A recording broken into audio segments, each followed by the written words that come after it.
This video is brought to you by Diamond Pacific Tool Corporation. Diamond Pacific is America's favorite diamond tool, wheel, and lapidary machine manufacturers.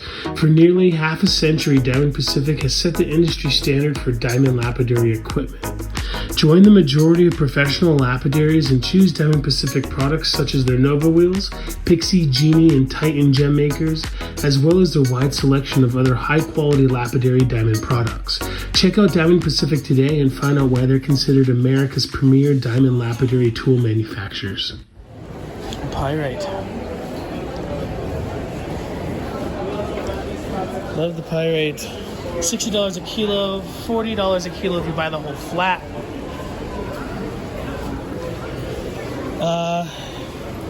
This stuff is awesome, but super messy to work. When you cut it, it just turns everything black. Even like the turquoise that I get that has pyrite inside, everything turns black. Oh, Peruvian minerals, not from Spain. Hey, my friend, welcome. Thank you. Everything's from Peru? Everything from Peru, and also we bring some materials from Brazil, Bolivia, of our neighbors in South America. All the Andes. Oh yes, of course, all the Indies. Yes. Yeah, fantastic. Thank you, my friend. What a kind gentleman. Angelite. Somebody asked me if this was a man-made material. It definitely is not. I think a lot of people get this confused with the mineral version of celestite, which can look kind of similar. It looks like it's $35 for the whole flat. That is super cheap. Well, it depends on the size. So it looks like these are $35 for all of that. Was it 1, 2, 3, 4, 5, 6? Like 19 of those? So it's like a couple bucks each? Get out of town. I mean, they're roughly polished. There's some facets here and there. You can see the light just doesn't flow straight through. Kind of dances around the facets. But that is absolutely impressive. I mean, I wouldn't pick that up for a couple bucks, let alone polish it. That is great. These are birds. If you folks have seen our Gem World video, then you would have seen this. The birds, the toucans, the peacocks. But I've never seen like any just freestanding Peruvian minerals. Like you see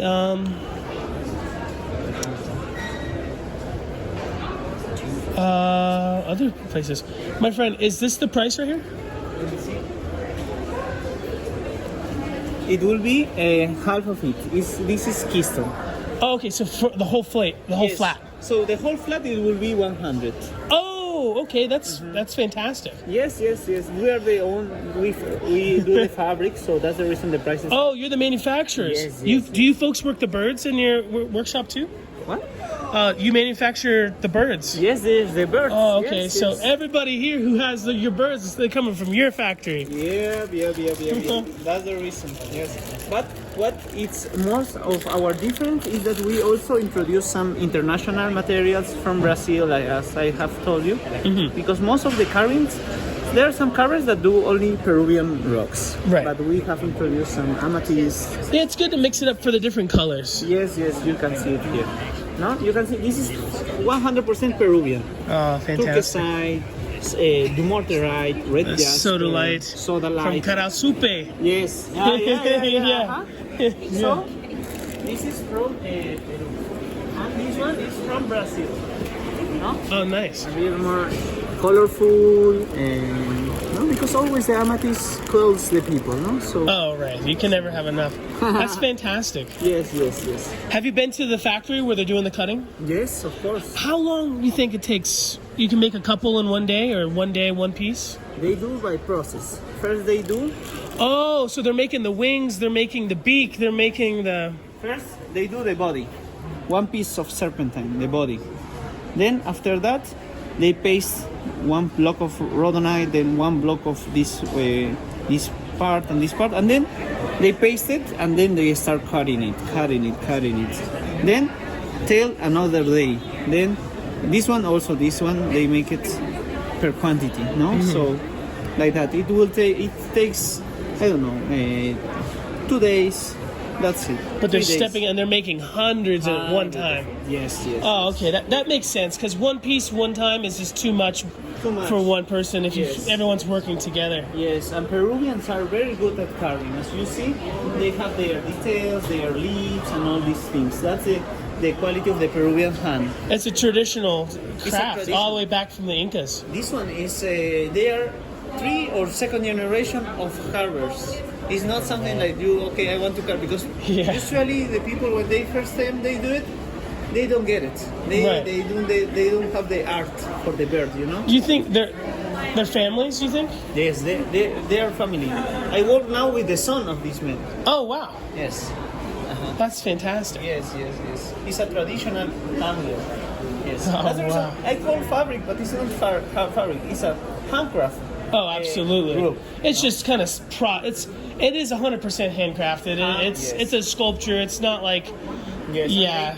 And they change the colors, put this and this, so they have light. So very interesting handcraft. What is your favorite piece, my friend? My favorite piece, they have already sold it, but I like these couples. Oh, nice. Yes. See, green onyx, Chile, Peru, white onyx, angelite, rhodonite, very strong material, but they very nice one. That is fantastic. Do you have a card, my friend? Yes, I will bring. Oh, thank you so much. That is so cool. I would have never have guessed. I've always known that they're made out of multiple pieces, but I didn't know that they were processed like that. So what the gentleman told me is that, okay, so they start with the body, and then they'll glue on one of the pieces as a block, then cut it as a block. They're not making that chest piece and then gluing it on there. They're gluing on the block rough, then carving that while it's already adhered to the body, and they're doing that with all the different pieces. That is just awesome. I've always appreciated these. But it's just super cool to talk to someone who's really into it. The gentleman says that his gentleman's warehouse are the people who are manufacturing these. So when you see these birds and such at like Gem World in Quartzsite, Tucson, or Phoenix, you know, all of those are coming from this gentleman's factory. There might be a few others that are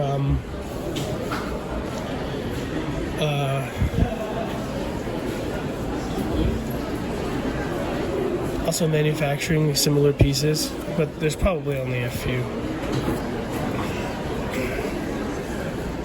I love these. This is like a stalactite, whatever it is. It could be rhodochrosite, just like a really darker one. I don't know.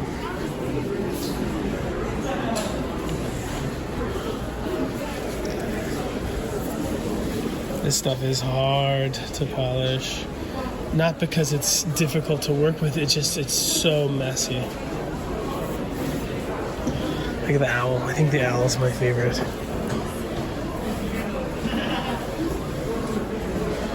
$420 for this beautiful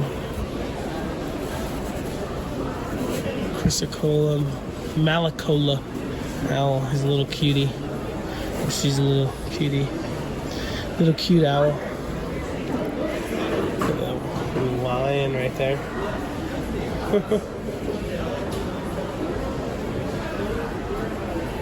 That is fantastic.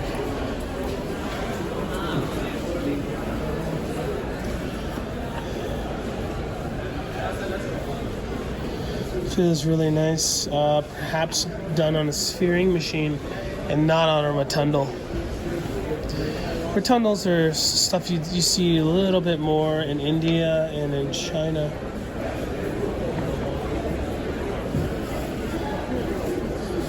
But at the end of the day, sphearing is really hard. You just lose so much material. I like your shirts. Thank you. Are you deadhead? Oh yeah. Oh, okay. So the gentleman is a little busy with other customers and wanted his card, but even better, there's a QR code that you folks can scan at home if you want any information. It's awesome. It looks like they vend at the Kino show. That's where we vend. So we're like gemstone family. Go ahead and scan that if you want to check out more of their stuff. Fantastic. And check them out in Kino. Check them out in Kino. The bowls are kind of cool. This one's a zinc, Lapidary zinc. I'm not so impressed with like these kind of bowls. That's kind of cool. But this Amazonite with smoky quartz, that is cool. Very, very cool. Make sure to make a sink out of it and not a urinal. Big septarian table. No price on it. Is this Z's? Maybe, but definitely composite. That's a piece right there. That's a piece right there. Oh, thank you, my friend. Thank you. I'll see you in Kino. See you in Kino, yes. Enjoy the show. Thank you, brother. This is the gentleman's personal contact information if anyone's interested in any of those birds or looking to put some in their shop. I think they're a great idea. Some of the $120 like parrots and toucans can easily be sold for $300 or more. Really cool table. Same with the Labradorite. You can get just big pieces of lab like this, and in certain cases, that's the way you would want to get your Labradorite table, because you could just follow a big vein of flash. Where this is made out of several mediocre pieces. But what's cool is it's since every piece of the mediocre lab has to be at a different angle, you get different colors at different angles, and that's pretty cool. It's a nice big piece of wood.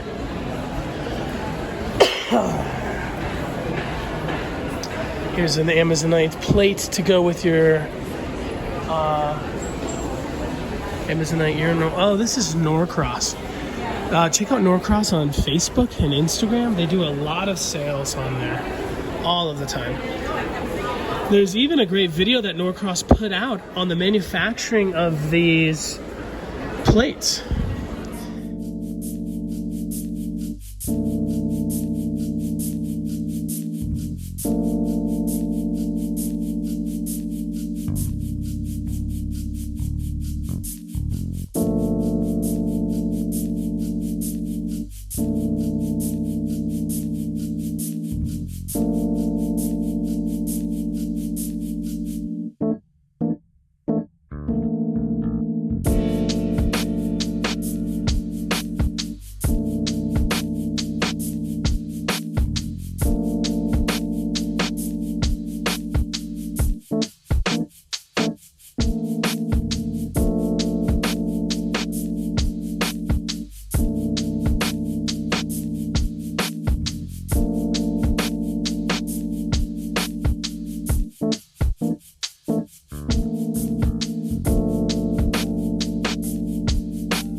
If I'm not mistaken, I believe the gentleman who owns Norcross is a gentleman named Natter.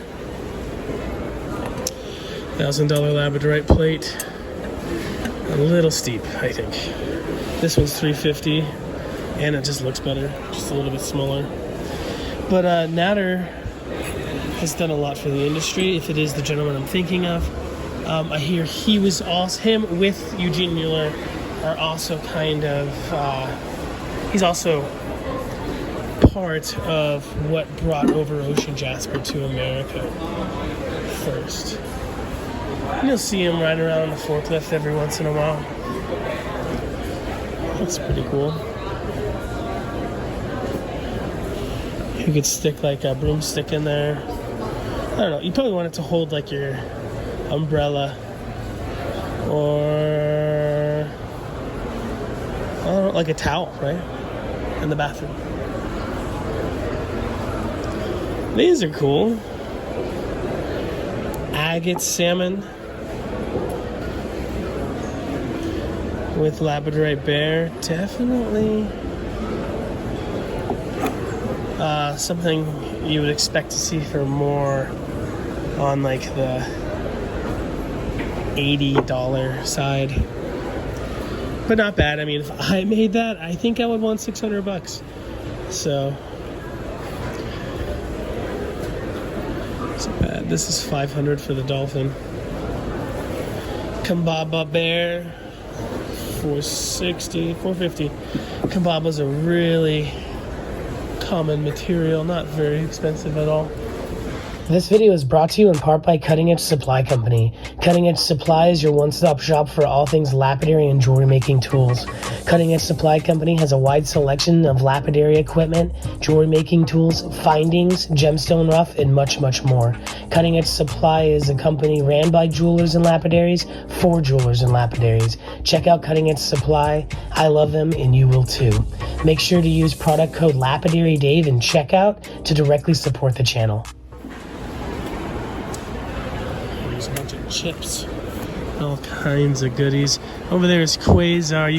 He's all over the place in Tucson. He's at like several venues. Let's look at some more Natter stuff.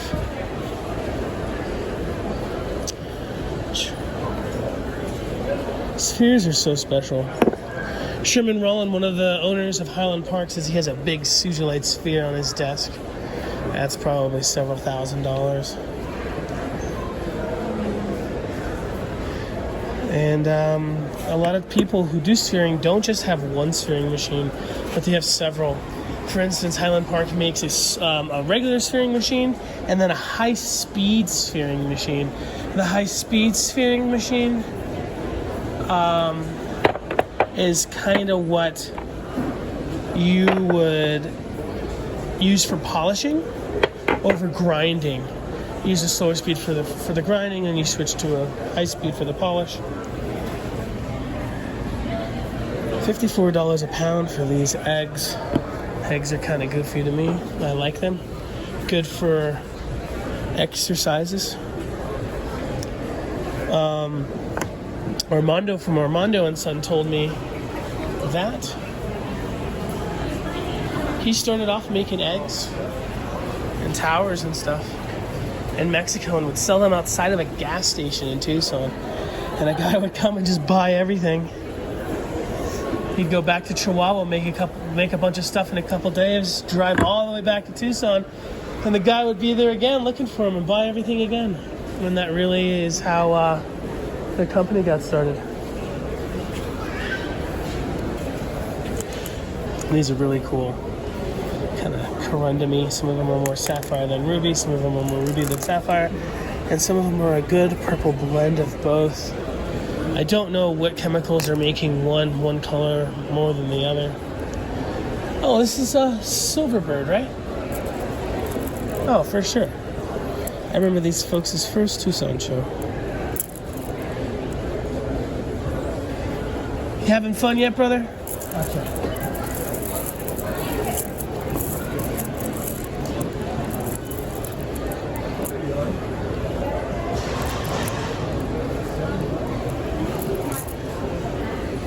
these tourmalines?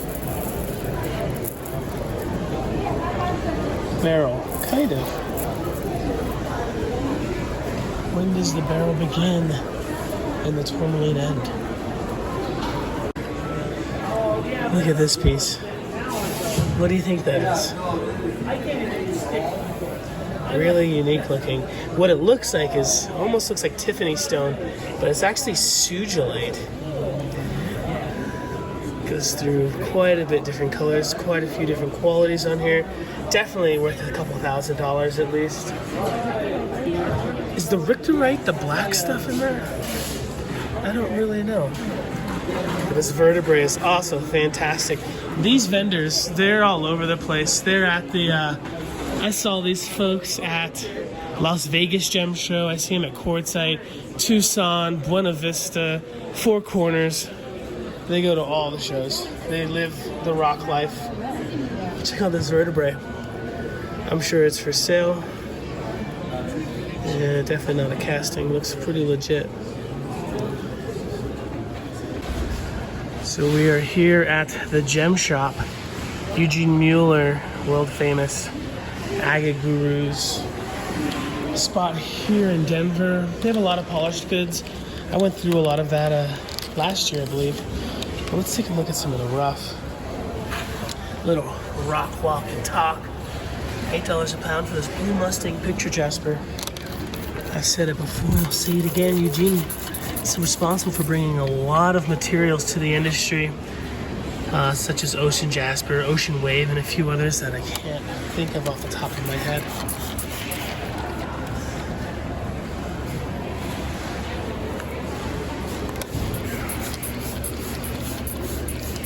Stuff's really cool, you know. I have to be honest, folks, I really did not give a hoot about picture jaspers and stuff for many years. I was just, if it wasn't blue, I didn't care. But now I have a huge love for agates and jaspers, all thanks to Sweet Jim. Sweet Jim lives in Southern California, and he totally got me addicted to agates and jaspers.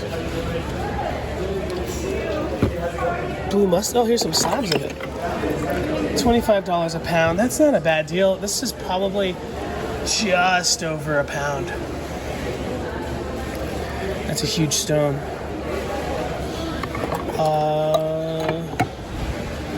Yeah, they work a lot of agates. They're from Wisconsin. Check out the gem shop. They sell a lot of this stuff online, just as affordably. This is crazy lace. Red lace, agate, $10 a pound. I would love to buy a piece of this. Just don't really have the scratch. But the good thing is I can get a piece of it online. Unfortunately, you know, not every piece is going to be as good as each other. So it's definitely kind of, you want to go to the show to pick out the piece that really would work for you. Here's some lower quality chrysoprase. You know, actually with some good stuff mixed in. This is all opaque, but that is totally fine. I like the opaque just as much as the translucent. Sometimes even more. If it's too translucent, then the setting I put on there kind of has to have a backing of, sometimes I'll do a doublet or something out of it. But $20 a pound is ridiculously cheap. You know, maybe the gentleman bought like tons of it and high graded it, and this is just like the leftovers or something, but everything in there is totally worth $20 a pound. I hear that citron or lemon chrysoprase, that sometimes it looks like a yellow opaque chrysoprase. That's not a chrysoprase, it's a magnesite, I believe. I wonder if that's what is going into this opaque version that makes it opaque and softer. I really like that. I might have to buy this piece actually. Yeah, I'm probably gonna buy that. Make it happen. $20 is really cheap for that material. High-end chrysoprase I see go for $75 a pound, like the super translucent stuff.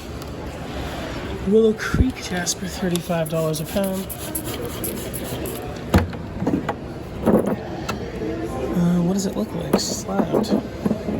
Does it look like this? Or does it look like this? I don't know.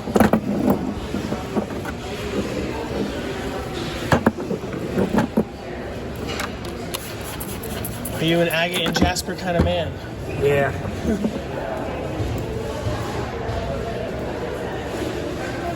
I think it looks like that. Really nice looking material. This is Turkish stick agate. I hear the biggest Turkish stick agate used to be showed at the Kino show place. Wouldn't be surprised if it was veggies material. This stuff looks really good cut up. Veggie is the gentleman who's kind of brings a lot of the Turkish lavender jade to market. There's some fluorites. Those are $4 a pound. $6 a pound for this chevron amethyst.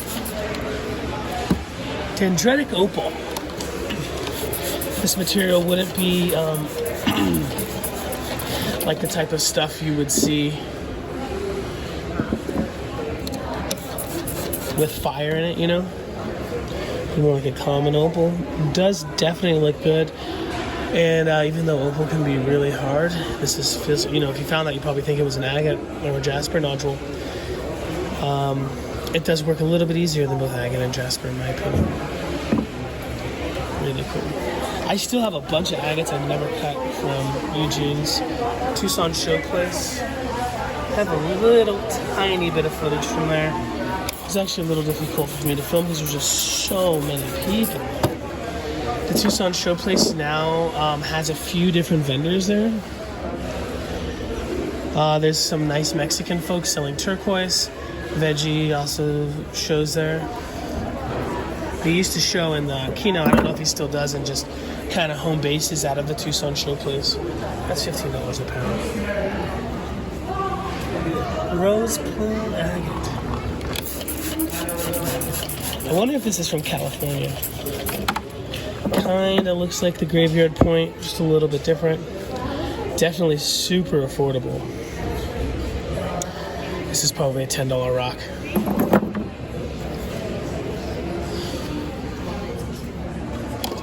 Tranos Geos? Wait. Trancas? Trancas? I don't know.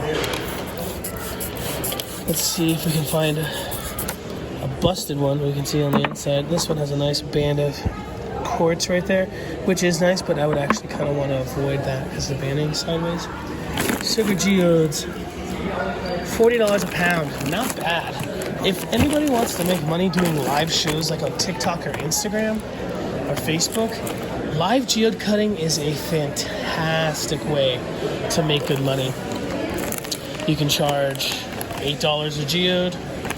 You know, you have to sell 5 of them to make your money back, and it's all profit from there. You slice them for them. Some people do geode cracking. People ask me, why would somebody want to crack a geode over slicing it? Well, if you slice it with a saw, it's going to get all powdery and dry because you cut it.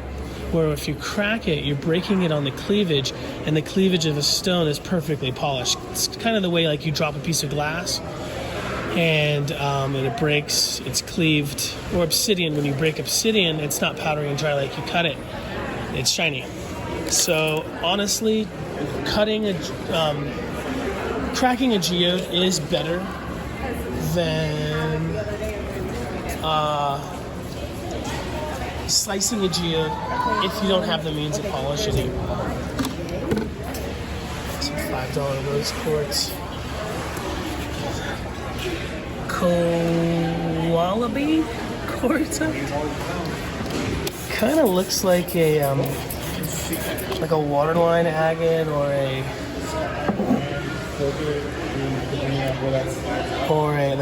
travertine or something, but it's rock hard. Really cool. I've never seen this before.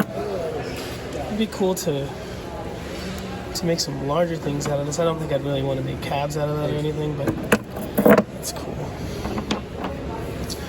Do you slice up the nodules yourself?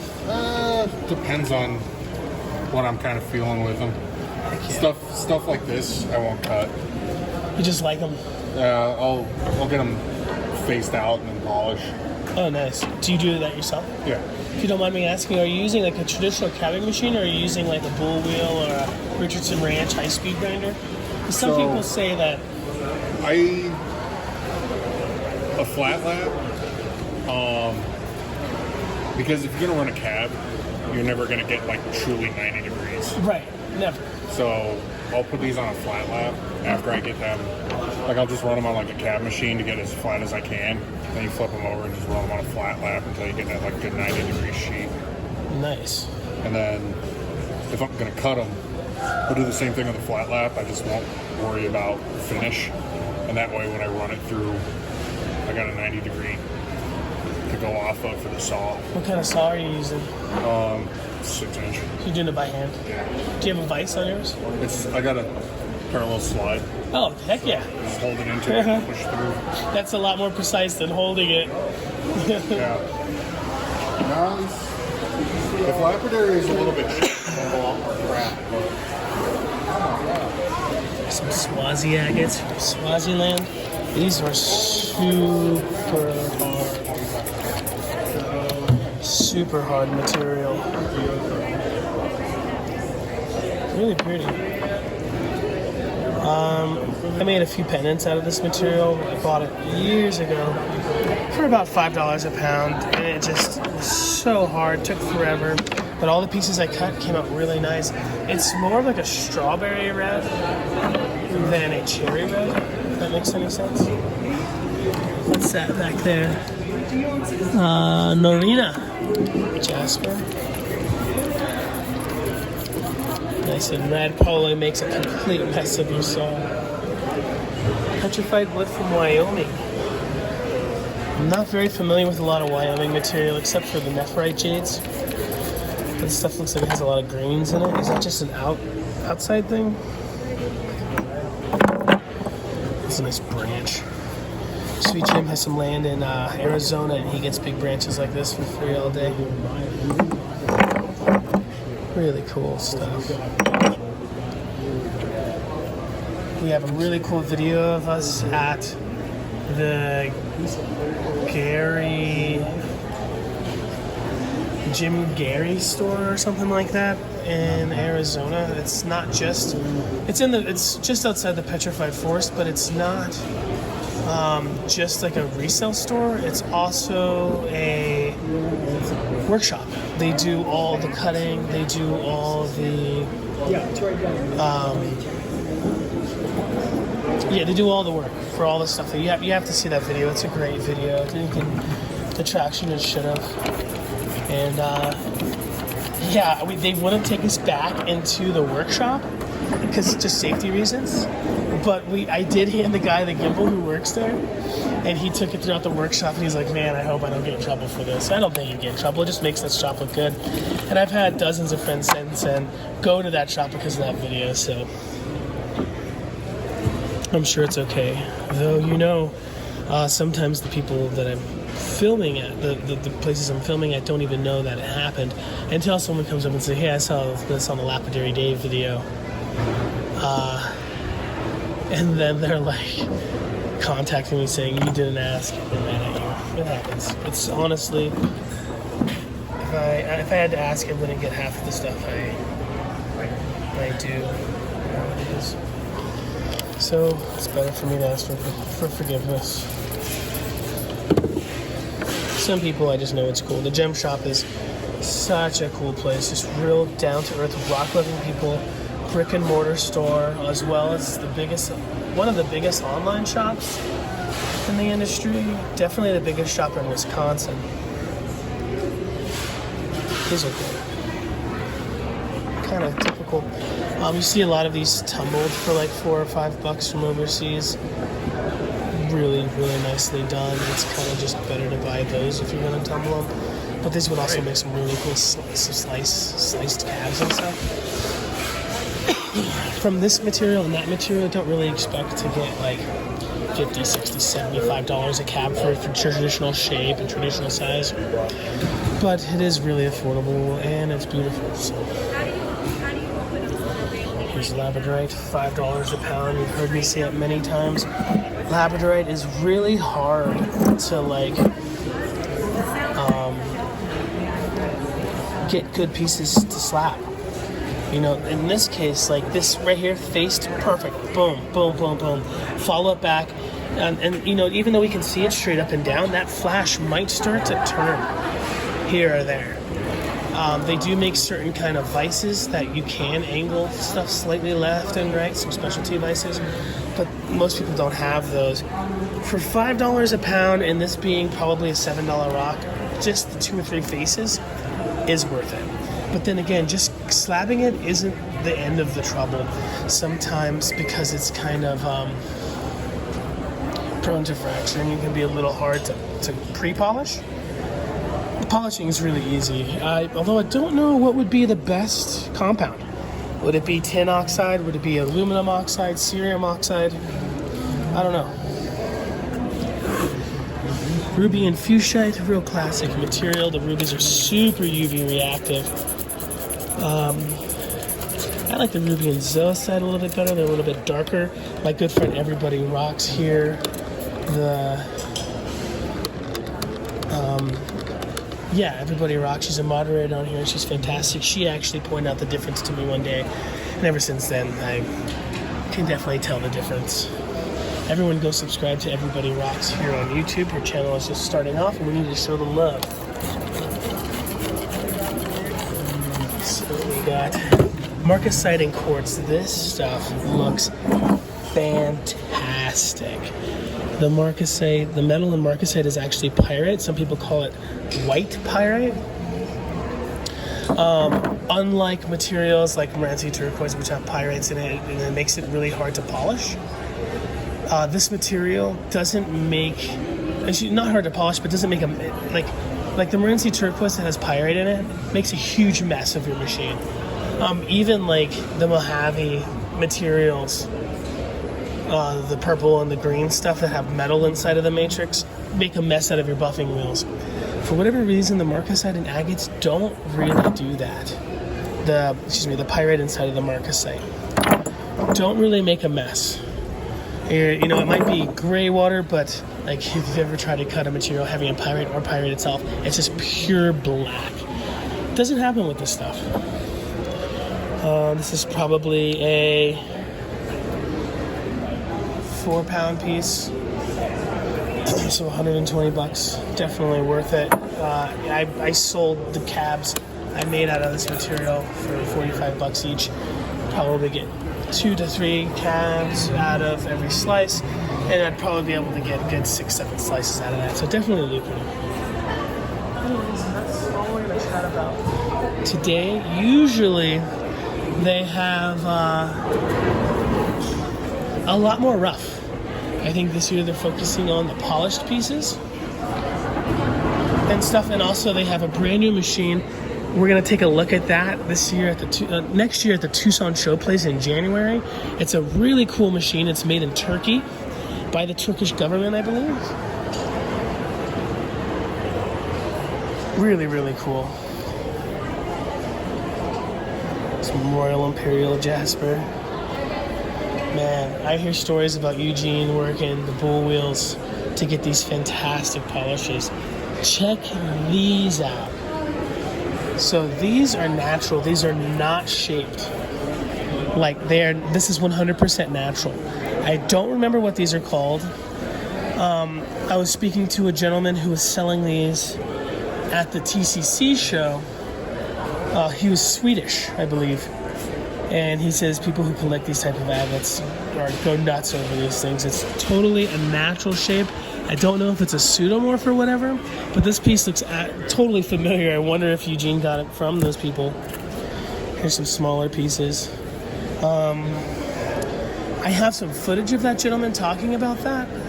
I don't know if I've put it out on YouTube already. If I did, I'll try to dig it out and maybe even re-upload it or put it in between these footages here. because they're really cool. Just crazy shaped agates. It makes sense that the gem shop has this material. They're agate crazy peoples.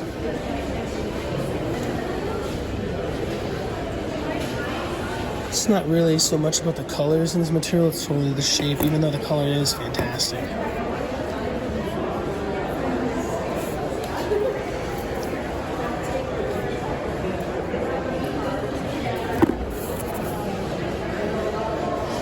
Here's a super agate heavy piece. Look at that weird chatoyance on the top.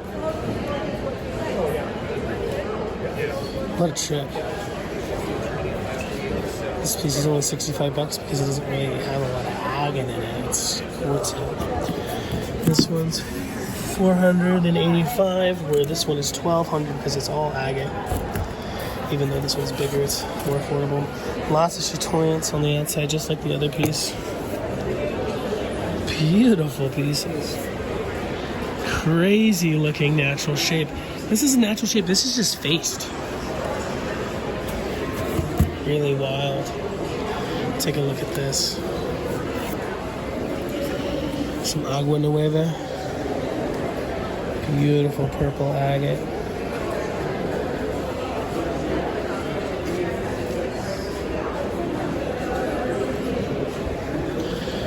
I wasn't gonna do it, but I think we have to. Let's take a quick look at some of their agates. Here's some nice polished pieces of the Blue Mustang. The stuff that's rough over here. Let's take a look at some of these polished pieces.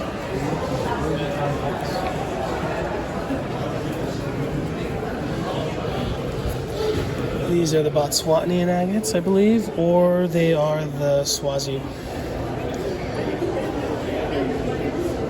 I think the Swazi. Like I was saying, more of a strawberry than a cherry. That darker red is a little bit different, but dude, what a bloody polish they're getting. I'm so agate crazy nowadays. SW, definitely Swazi.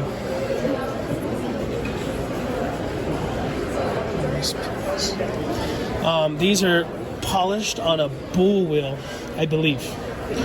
Maybe some of them are vibrolapped and stuff, but I'm pretty sure these are cut on a bull wheel.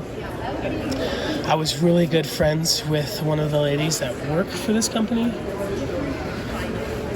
I'm still good friends with her, I guess. I just don't talk to her. And she says Eugene does a lot of the polishing and he uses a bull wheel. A bull wheel, if you folks don't know, is a really weird style of lapidary machine. And what it is, it's a 12-inch silicon carbide wheel spinning at 3,500 RPM. It doesn't use water. It uses silicon carbide belts dry. And it's all about heat. And for whatever reason, silicon carbide just kind of does agates better.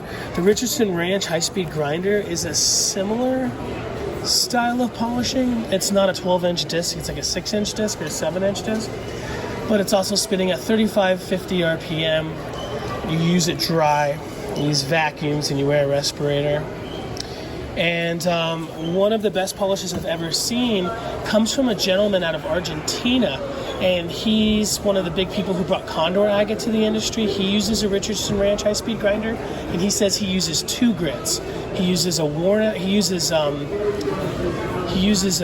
I think he said a 100 grit silicon carbide wheel, and then he jumps over to a worn-out 220 straight to the cerium oxide, and they're getting polishes like this. I believe Eugene Mueller doesn't use a Richardson, and he uses a bull wheel, but it's the same thing. Dry silicon carbide.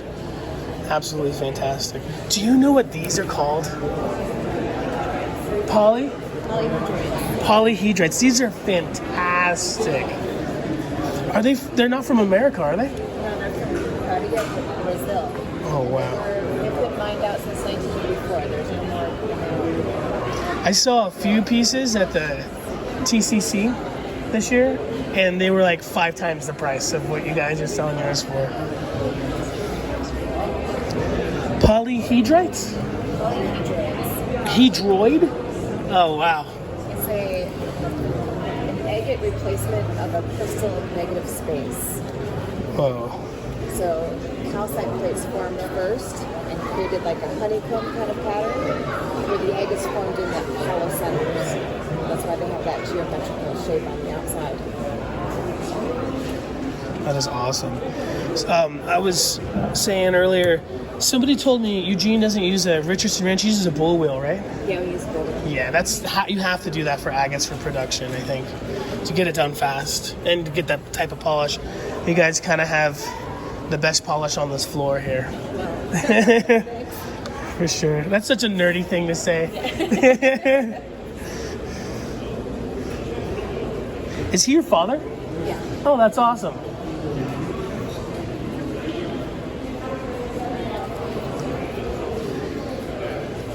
Whoa, look at the back of that. So they're all gone.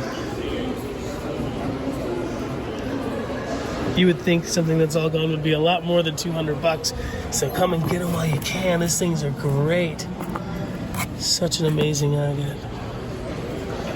Let's take a look. These are the Botswana agates, I believe.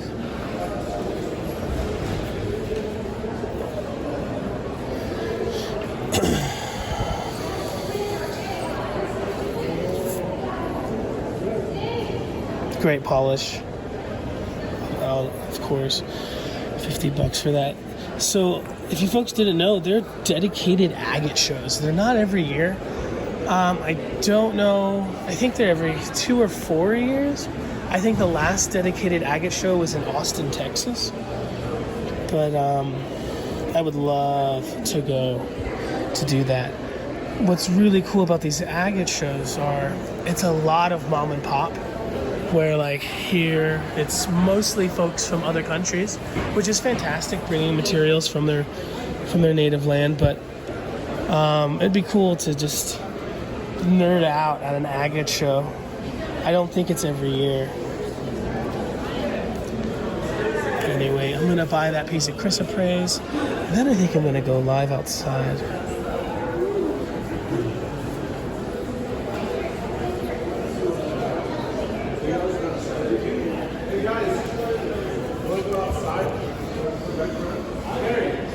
Oh, there's just so much to see from Eugene's stuff.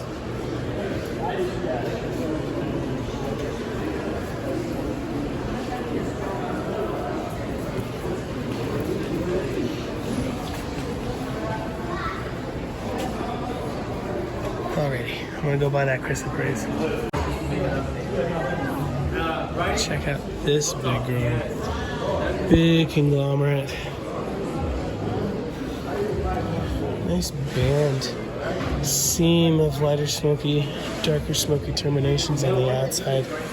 Probably from Brazil. I think all of these are from Brazil. Look at that.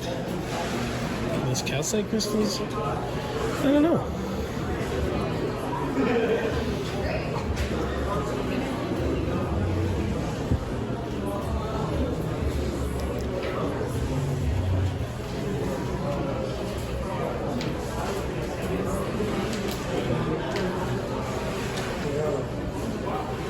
Some spots look like they have been repolished. Right here, right here, right here. So what they do is if something breaks like that, instead of leaving it broken, especially if it has some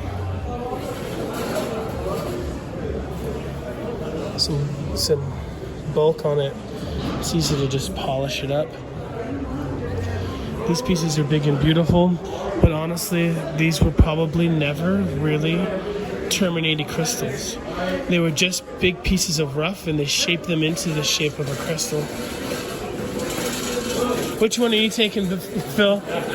You can tell your wife right now. We'll put out the video before you get home. Which one you're taking home? No wife, so I can do what I want. Oh, nice. Perfect. Would they fit in your car? Yes. Nice.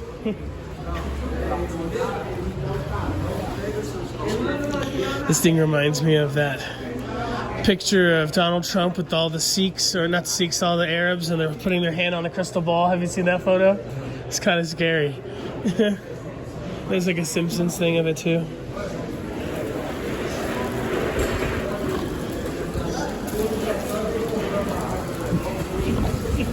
Big crystals are fun. Oh yeah, those are funny. Oh man.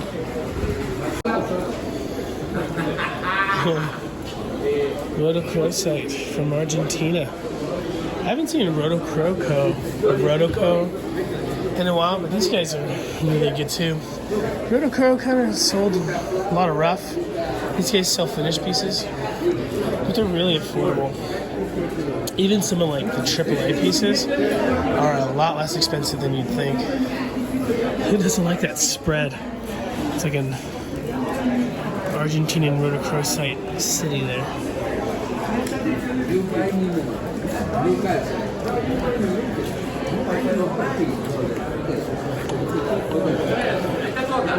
Some people really like the darker reds. The grapefruit color. I don't mind some of like the salmon-y, pinkish stuff. It's all good. It all has its place. Different fashions of jewelry. This turtle's cute. It's probably carved in Peru. Wouldn't be surprised.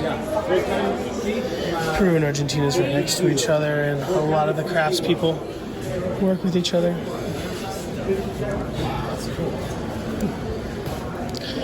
Sometimes this material can have pyrite with it. I like this. It's a skull, but it's missing teeth.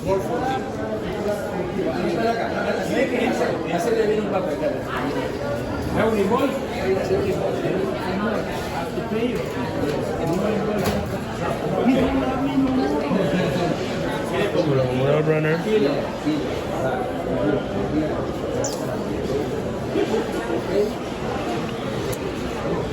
And all this is really nice. Definitely lower grade that sculptures are made out of, but the different colors that the lower grade pieces have kind of make better sculptures.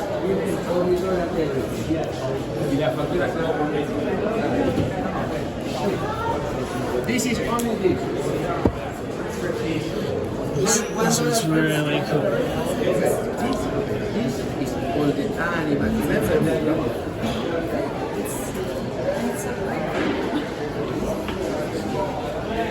Really cool.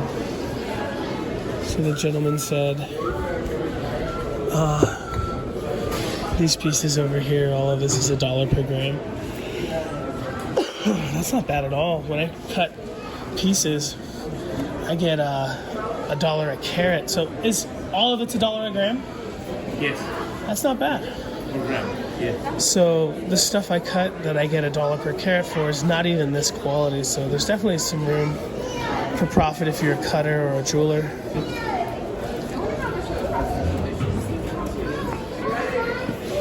You'd be surprised, not that much. Really? Yeah. Especially out of like the Philippines. Like it depends on the quality. Like the good stuff will be out of Bali, and that can be hundreds, but you're gonna get thousands of dollars worth in a piece. Like these are probably cut in Peru. Yeah.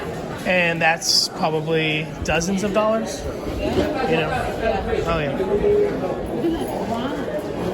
And then there's like, I'm looking for an armadillo, and I haven't seen one yet. you know what I tell people? Ask me why don't they see gargoyles?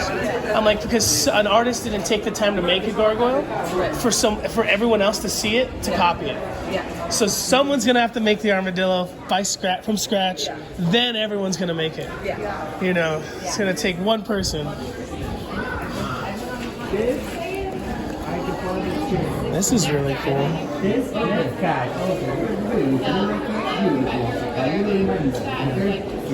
I love this stuff.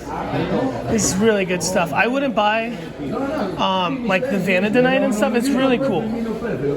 But that's like a really common Moroccan material. But the other stuff like the specimens are really cool. And the fossils are cute for like kids or something. It really depends what you're buying for a collection, or are you buying to fuel a store? Yeah, and when it comes to specimens, some of the best I've seen when it comes to Moroccan minerals. My pleasure. The vanadinite is really, really nice, and I love this vanadinite. But I'm just not a big collector of vanadinite, and I think when people... for some reason I assumed they were fueling a store. One or two high-quality pieces, really worth it. Here's some stalactites. But you don't need to fill your store with it.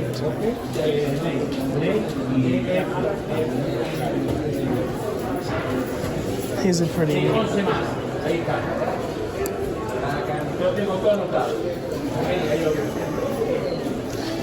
If you slice these, you would see some nice little flowers on the tops of the stalactites. That's what all these are. Like that right there.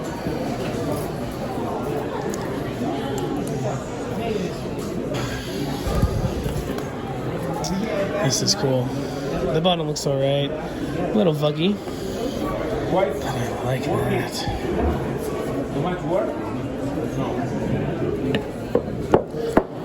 That stuff's really nice. But let's come over here and look at some of the AAA. Or A and AA. The grapefruit slices are fantastic. Check these out.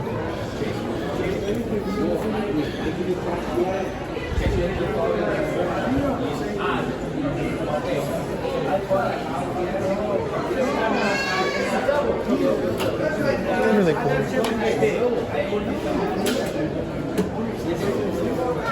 Rhodochrosite is pretty soft. Not super hard. I like the black. I hear that rhodochrosite left out in the elements turns black. I don't really know.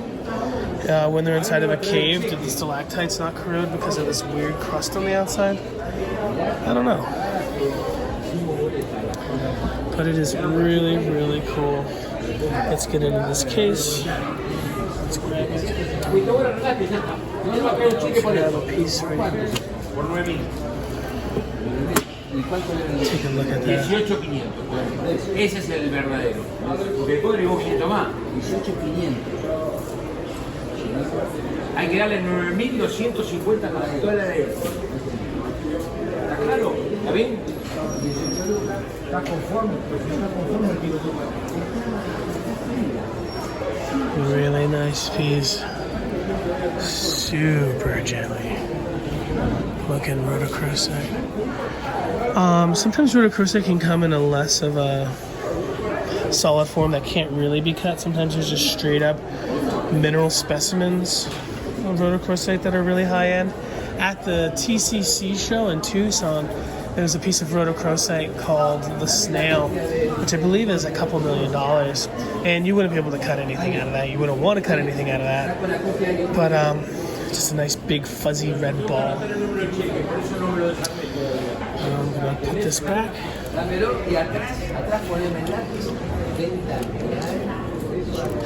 It's really nice. Ah, está bien. Pero esa no se la vamos a dar a la Tom Manailín. Vos le tenés que sacar una foto. Y le pegamos un papel y le sacamos una foto. Yo aquí se la mando su. I like that there's like scratches all over it, like purposely scratched and left there, and gives it like a cool leather look.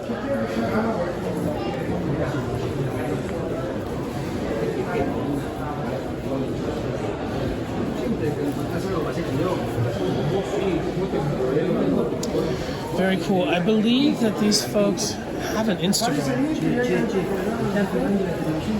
Can I have a card? Yes. Dale. Mira. History. Okay? Oh, perfect. Instagram. History. I want to show people the Instagram. Thank you, my friends. You're welcome. So here is their link. Let me stop moving. It might be better for you to pause the video for you to see that.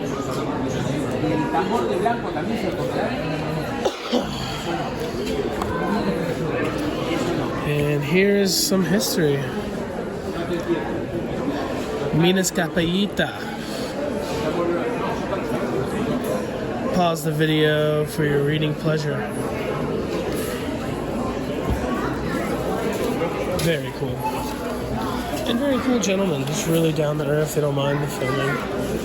It looks like over here they do have some rough.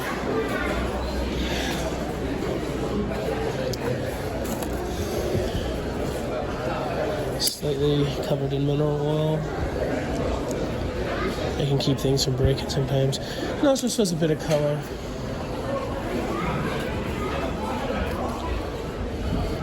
I have a big piece of Peruvian rhodochrosite. A lot of people don't even know that rhodochrosite can come from Peru. They're really close to each other. But definitely can come from there. I got a piece that I'm going to cut. It's a lower quality piece. It's a nice biggie. I wonder what happened here. It would almost be cool to, like, since it's already missing a big chunk, just go ahead and make a bowl right there. Throw your car keys in there. This is a nice, cool barrel-shaped rod. Well, I guess it's not barrel, it's six-sided.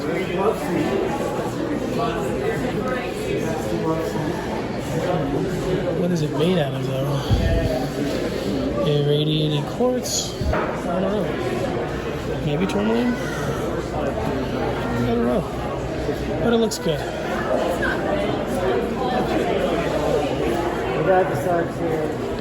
So much to see. So little time. There's a bunch of Brazilian quartz. I filmed these folks last year. These obelisks are cool.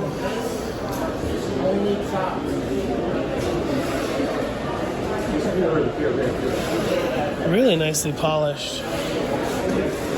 Some of these flats are cool. These are also polished. They'll leave like the face in the middle is terminated, but the other angles are polished. 380 for that.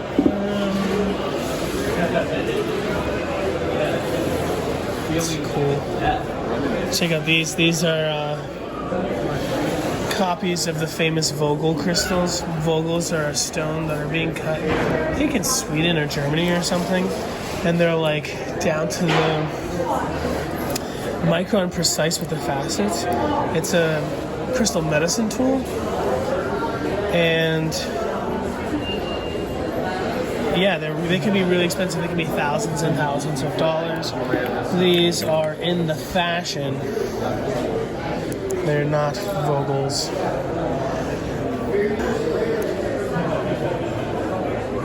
But they're cool. I inherited one of these from Grandma Jean. It's probably a Brazilian one like this. It's definitely not a real Vogel. But I bet you Grandma Jean has real Vogels. Grandma Jean traveled to Sweden all the time. Before she passed away, she was telling me how they wanted her to come back to Sweden. She was a crystal medicine practitioner, and she taught different types of stuff and different types of workshops, some longer ones.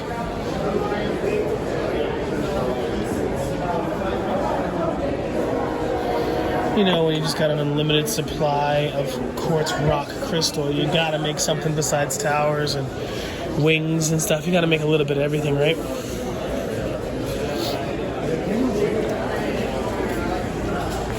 Very cool. It's a big crusty rock. There was one that was just found. Do you work here, my friend? What is this stuff growing on top of the quartz? This is probably golden lapidary. Oh, interesting. It is. Otherwise, it's kind of a clunky muscovite. It's cool looking. Makes the piece for sure. Isn't it? It's pretty amazing stuff, man. Do you folks manufacture the stands too? We have them done for us. They're really nicely done. A lot better than like, you know, some other people's just iron. Yeah, well, and even some of ours are still, because that's how they come up in Brazil. But then we get pieces that, like, this didn't come with the stand. We decided that we just needed one. It makes it. Yeah. Right? I need to wipe it off. Yeah, we're buying a flower. We're going to buy the flower.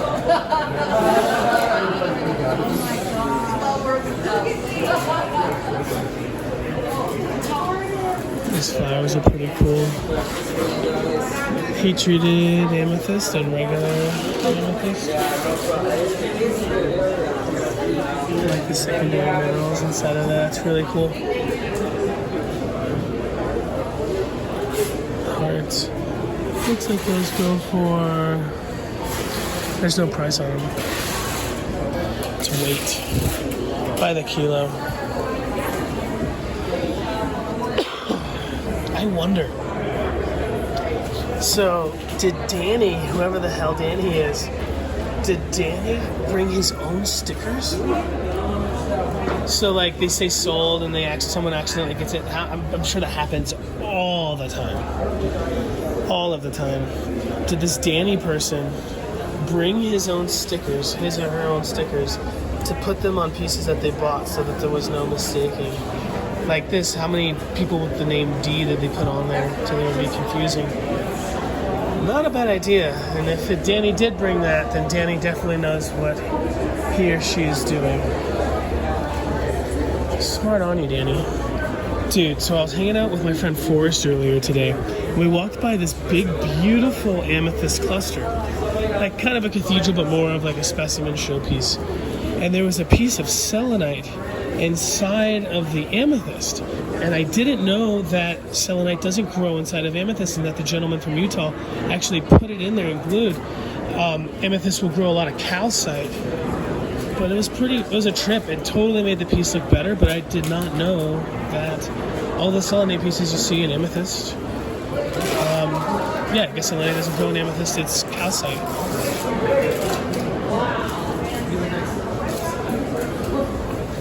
That is beautiful. That was great. Are you folks outside the Pueblo show? Oh, yeah. Oh, thank you. Awesome, dude. Bookbinder crystals. They're outside the Pueblo show in Tucson. You gotta check them out. Everybody and their mama goes takes pictures of their goodies. They're really, really cool people. Kind guy. Really cool mammoth tooth, $700. I've been seeing people taking mammoth teeth and mammoth tusk and actually stabilizing. Do you work here, my friend? Are these blanks stabilized? Cool. That's kind of a new thing. I didn't see stabilized mammoth and tusk until the last couple of years. Those are teeth. Yeah, teeth. The teeth and the tusk. So I see them. Someone was telling me that they were stabilizing the tusks in Germany, and sometimes they look good, sometimes they don't look as good. Yeah. I have slices over here too. Oh, how fantastic. I imagine they have to be stabilized in order to be turned. I'm from Pittsburgh, Really cool. I have no problem with stabilizing material that otherwise is going to break on me. A lot of mammoth tusk just delaminates. Have you ever seen it? I've seen it. Yeah, and it stinks when I spend $200 on a tusk. They only get a couple pieces out of. These DeCampo meteorites from Brazil or Argentina. There's a cool story that the government back in the day, or Comandante or whatever the government was back in hundreds of years ago, were like, where are these native peoples getting their metal weapons from? And there was a huge deposit of this, and they were making the weapons out of this stuff. They say King Tut's had a dagger made out of meteorite. And some people say, like, there's these knives called Chris's in Indonesia, and they're like these curvy little daggers. And they say that there's a trick where they can make them spin, supposedly with like chi or something. And some people say it works, some people say it doesn't. But they say if the real one's to make it spin, it has to be meteorite metal, which is pretty trippy.